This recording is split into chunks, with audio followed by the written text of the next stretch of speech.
Nah, sekarang kita lanjutkan menentukan limit fungsi trigonometri dengan substitusi.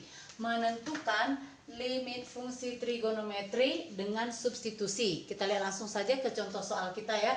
Langsung kita perhatikan ke contoh soal kita. Yang pertama nanti, tentukan limit-limit fungsi berikut. Yang bagian A, limit dari sinus X tambah tangin X untuk X mendekati 0. Yang B-nya nanti, limit dari sinus X tambah cos X per tangin X untuk X mendekati pi per 4. Kemudian yang C-nya, limit dari tangen X tambah sinus X untuk X mendekati V. Sekarang kita lihat bagaimana cara kita menyelesaikan contoh soal yang sudah ada kita tuliskan ini. Kita lihat sama-sama penyelesaiannya.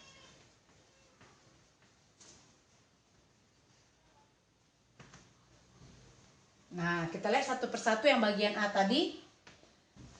Nah, untuk dia limit fungsi trigonometri dengan cara substitusi, ini tetap berlaku waktu kita belajar yang di aljabar. Ketika kita substitusi menghasilkan hasil 0 per 0, berarti langkah mensubstitusi langsung itu tidak berlaku. Oleh karena itu, perhatikan nanti bentuknya ya. Nah, sekarang kita coba yang bagian A tadi.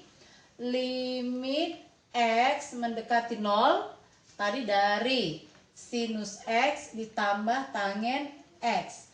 Nah, dengan substitusi kita peroleh nanti langsung hasilnya, kita ganti aja X-nya 0 kemari.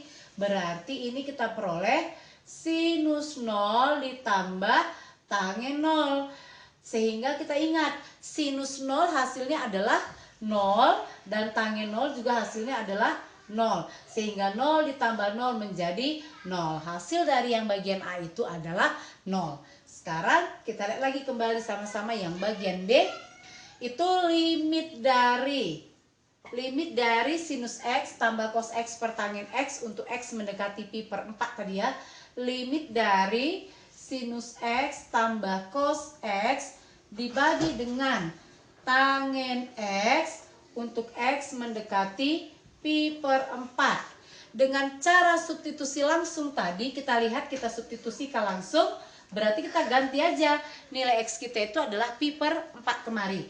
Berarti sinus pi per 4 ditambah kosinus pi per 4 dibagi dengan tangen pi per 4.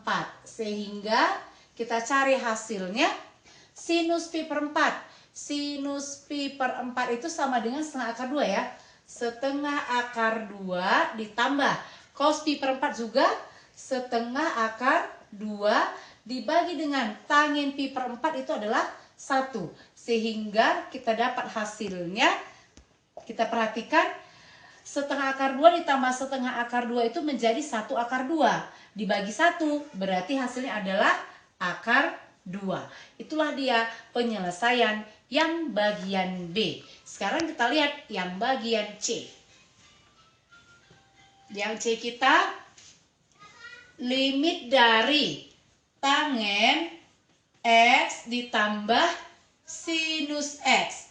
Berarti untuk X mendekati V. Sama seperti yang tadi kita substitusikan kembali. Berarti kita peroleh nanti hasilnya tangen dari X kita itu adalah V ya. V ditambah sinus V.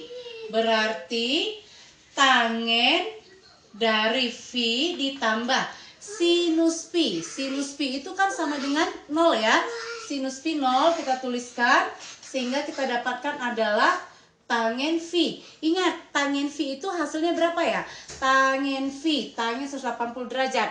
Berarti itu sama dengan 0. Berarti hasil terakhir kita adalah 0. Inilah dia untuk penyelesaian contoh soal kita yang bagian C.